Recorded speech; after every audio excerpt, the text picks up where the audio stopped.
Martin Truex Jr. is the favorite, dropping all the way down to Group D with a plus 265. And let me tell you something.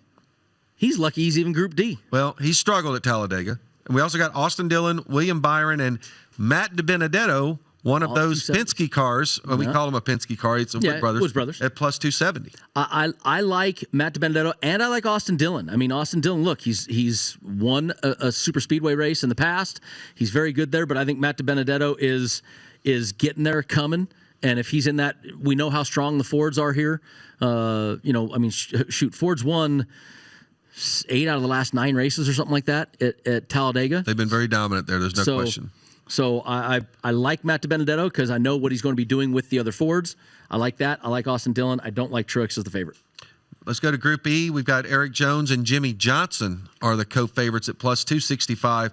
Ryan Newman, who is a very accomplished super speedway racer, at plus 270, and Tyler Reddick, who clearly to me, he is the class of the rookie field, is the long shot at plus 275. I look at that and I go, okay, I'm going to do a little bit of a hold on Ryan Newman right now.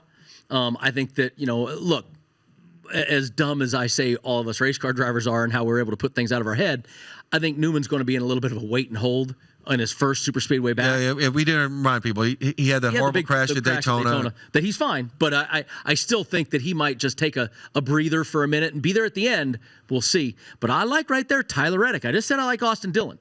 I just said that if I'm going to jump on a Chevrolet bandwagon, that there's going to be some Chevys up there, and having me some Tyler Reddick in that group, how well he's run, how aggressive he's been. That aggression may hurt him, but I like, that's a tough, for me, Group E is a no touch. Too much volatility with Newman, Johnson, and Reddick right there. I'm a little nervous about that one. And then we got Group F, our final group, our Ron Flatter, Chris Buescher group. And Chris Buescher's Ron Flatter, Chris Buescher. Chris Buescher's we got Chris Buescher back in it. Matt Kenseth is a favorite at plus 265. It's been a while since Matt Kenseth raced on one of these tracks. He probably raced Talladega toward the end of last year. I think he was filling in for somebody. I can't remember. But then we got plus 270s at Chris Buescher, Michael McDowell, and Bubba Wallace. Now, Bubba Wallace at a top 5, I believe, at Daytona. This guy's shown himself to be a really good super speedway racer. He knows how to get there at the end. I go to Matt Kenseth. His last race at Talladega was 2017. People ask me if I'm rusty when I don't race until the next one. Nobody's raced a super speedway since I've raced. Matt Kenseth, a 3-year set of rust to knock off. Yeah, I'm probably not going down the Matt Kenseth. I hope for Kurt Busch's sake that the other Chevy teams work with him, because I'm not sure. But I look at Michael McDowell and Darrell Wallace.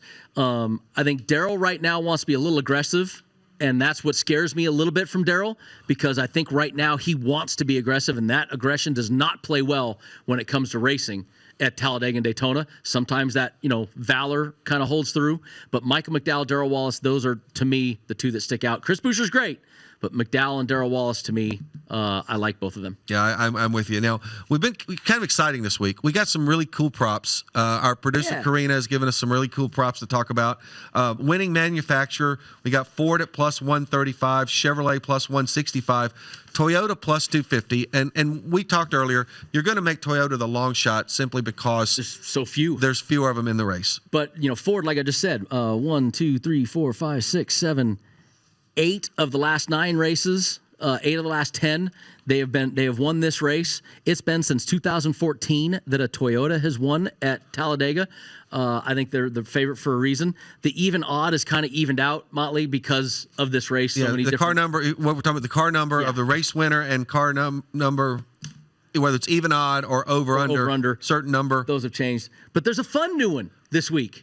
Team of race winner. And, I like this. And, you and I talked Penske, but Penske's only a co-favorite with Joe Gibbs Racing at plus 350. And we talked about Toyota being such a dog as a manufacturer, but you put Gibbs because at Daytona, Joe Gibbs Racing has been able to get it done. So both super speedways, at Daytona, Joe Gibbs Racing and the Toyotas perform well. For some reason at Talladega, they don't do as well. So you still got to give that history that they're there. But I do like this. There's a lot of fun here. Hendrick Motorsports plus 450, Stewart Haas Racing 550, Chip Ganassi 13-1. There's only 2 guys there, so you're getting a lot less value for that pick. JTG Racing 16-1, RCR 16-1. Guys with only 2 teams. Let me ask you Rick Ware Racing at 80. Putting Rick Ware in it. All right. But let me ask you, if Matt DiBenedetto wins, Does that count as Penske? Does that count as Team Penske? I'd be curious to see how they I don't know. And if Bubba Wallace wins, does that count as Richard Childress Racing? This is off of DraftKings, so we'd have to get clarification on that because that would make Team Penske even stronger if you add the fact that because I kind of like the fact that Roush Fenway Racing is 20-1, Richard Childress Racing 16-1. Those are right. Because I think they've got some guys that could certainly pull some upsets. I like the any other team at plus 500 personally. That's just my. I think it'd be interesting. Okay, Brendan, it's the final segment of our show, which means we got to do our picks. And we go in order from every week, right? We do. Okay, just checking. Do you need to remind me that I've got to go first again this week? Well, I'm just going to say, I'm not going to say who's going last. So I'm going to bring up the caveat that last week we did not have groups or head-to-heads to pick from, so we had to pick race winners and top threes. And I'm like the ultimate bridesmaid here with Chase Elliott finishing second 2 times now. I picked him to win a race, and he's finished second. And Karina has gone from winner to Ofer. Exactly. So Karina thought she had and Karina, if you guys know, she is producing for us right now, and she thought she had the perfect strategy last week, and it completely blew up in her face. Well, and she took the last 5 race winners at Homestead, picked them all for top 3, and she missed on all of them. And I think she's just trying to make sure that Isaiah may be getting healthy and coming back soon, and she knew that if she keeps picking winners against us and beating us, that she probably would keep her job. She's really more afraid that if she beats us, she ends up in the hospital. We've had 2 producers end up in the hospital after beating us in the picks. Lest we forget Ann and Jorge both. Well, Jorge didn't end up in the hospital. He never beat us. Well, good point. All right. See? Okay. And without further ado, I have to go first because I am really, really stinking up the show right now. So, Brendan, I'm going to go. Change them glasses. Show you. I've got to take the glasses off so I can read. I don't know if that means I'm getting old or I'm feeling younger. I don't know. But I'm going to go. My first pick is a top 3. I'm going Ryan Blaney. Okay. At plus 350 in the top 3.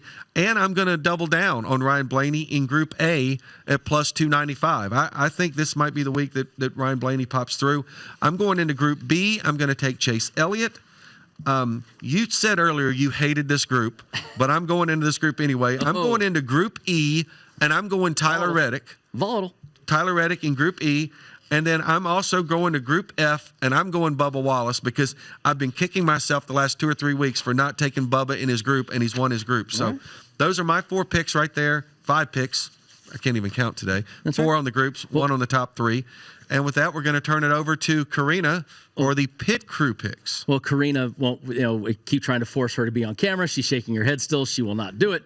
So she gave me her 6 picks today. Oh, she gave them to you. Yeah, she's not even going to read them into the book. No, she won't read them. She says she won't read them. And why does she get 6 picks? Well, because she has Michael Gaughan to have a top 3. Oh, well, Michael Gaughan is probably not going to win or finish the top 3. It says Michael Gaughan, top of the sheet. So, no, she has Ryan Blaney to win the race at 14-1. She's going off the Penske strategy we've talked about. I think she might be trying to kiss somebody's butt a little bit. I think she wants to keep her job on Gaughan Racing another week. She has Brendan Gaughan in the top 3 at 16-1. Bright woman.